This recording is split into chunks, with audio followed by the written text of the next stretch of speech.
Good evening, everyone. I'm just going to give a quick update here. I'm going to try to keep it as short as possible because I know sometimes it can get boring because not everyone likes weather the way that I do. But I'm also going to make sure that you guys have plenty enough information to know what's basically kind of going on with our storm system. So right now we have underneath all these watches and warnings and stuff here, we have a dense fog advisory until 6 a.m. tomorrow. If you've been outside at all, you've noticed it's been pretty foggy, and they will continue that way through the overnight, and eventually before this next storm system comes through, we're going to see our wind increase a little bit, temperatures will fluctuate, and that's going to help remove some of this fog from our area ahead of this next storm system. So we won't have to thankfully deal with any of this fog in addition to all these other hazards with this storm system. And speaking of that, well, looking at this map, it is a very, very big mess. So all this area in red is for blizzard warnings. Basically, that's very, very strong winds over an extended period of time. That's really all it is. It doesn't really have anything to do with snow. It's just reduced visibility with strong winds. So everywhere else, if you're not in a blizzard warning, you're in a winter storm warning, which basically means you're either going to see over 6 inches of snow or some snow and then very, very reduced visibility, not quite enough to meet the criteria for a blizzard warning, at least not just yet. But much of this area will probably be seen very close to blizzard-like conditions, and much of eastern Minnesota and western Wisconsin is going to be seeing some pretty significant snowfall. So the latest from the National Weather Service, they're saying 3 to 7 are for St. Cloud, somewhere between 6 to 10 across the Twin Cities. I think 10 is that very far upper echelon of things, at least for right now. Basically, I kind of mentioned it earlier on a recent post that I had posted online on social media. We're not going to be seeing a whole lot of basically QPF, or if we were to melt all the snow down and turn it into water, we're only going to see about a half an inch to maybe 6/10 of an inch of overall water moisture or water content from this. So that alone is going to kind of keep our storm system from seeing those huge snow totals across much of Minnesota and Wisconsin. Pockets of 10 to maybe 12 inches possible.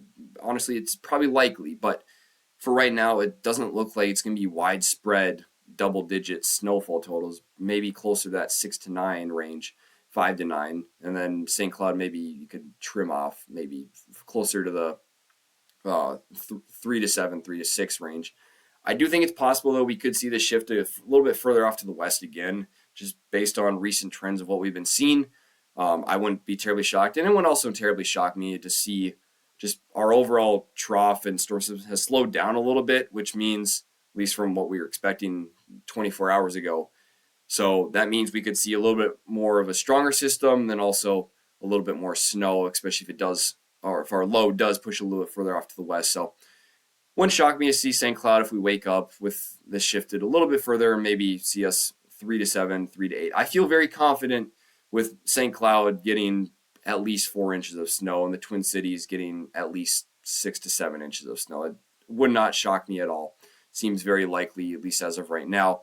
There is one small caveat with this. We do have the potential for a little bit of dry air, in which it's always an issue with our storm systems. The dry air slot, which basically lowers our snow totals because dry air, wet, snow, obviously those don't mix.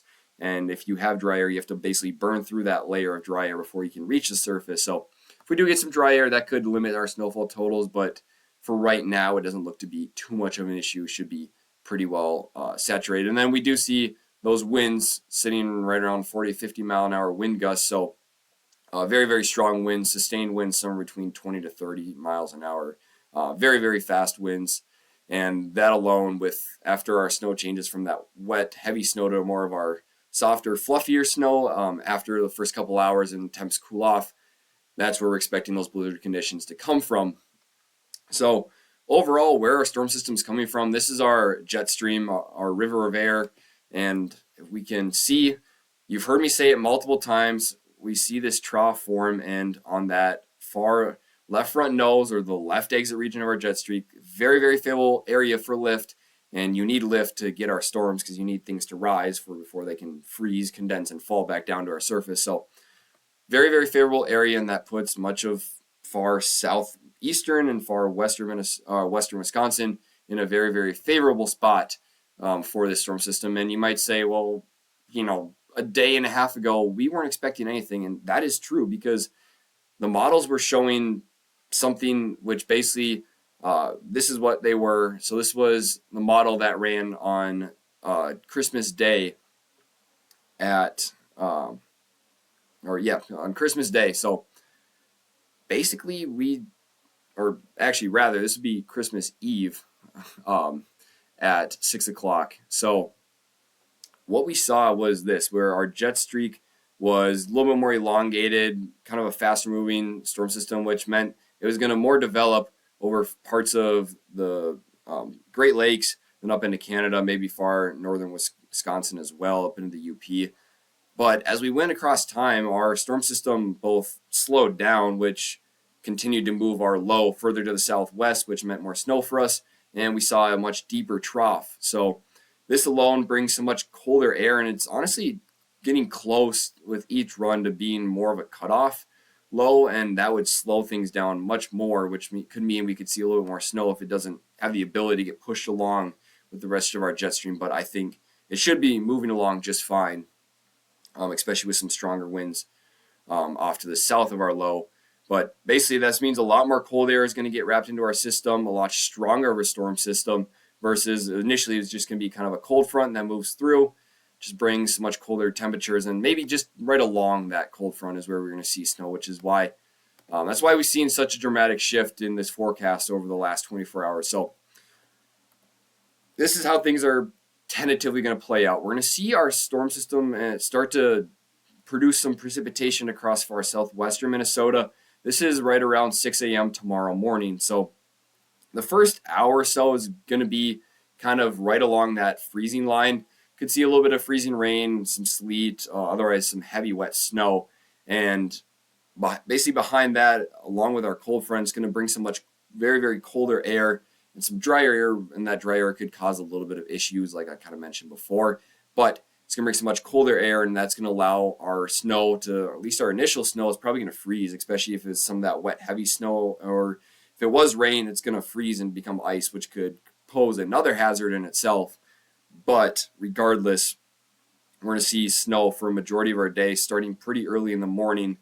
And any travel plans you have, especially St. Cloud, Twin Cities, the earliest in the day you can, anytime after about 10 to noon, I would say probably just best to scrub any plans that you have. Is just not going to be fun to be traveling outside. And that snow will continue throughout majority of our day as it just kind of sits here and spins. And by the time we head into the overnight, right around midnight, between midnight and 6 a.m. is when snow should slowly start to taper off, going from west to east across Minnesota and then into Wisconsin. By the time most of us wake up, things should be pretty clear out there in terms of snow falling. We'll still see those very, very strong winds on the backside of this, which could continue those blizzard-like conditions as we head throughout probably the early part of our day and the start of our day. But by the time we head into the lunch hours, things should clear out. And I was kind of talking about QPF earlier, so only right around half an inch to 6/10 of an inch. So that's the reason why I think snow totals won't really get much above, especially with a lot of this kind of water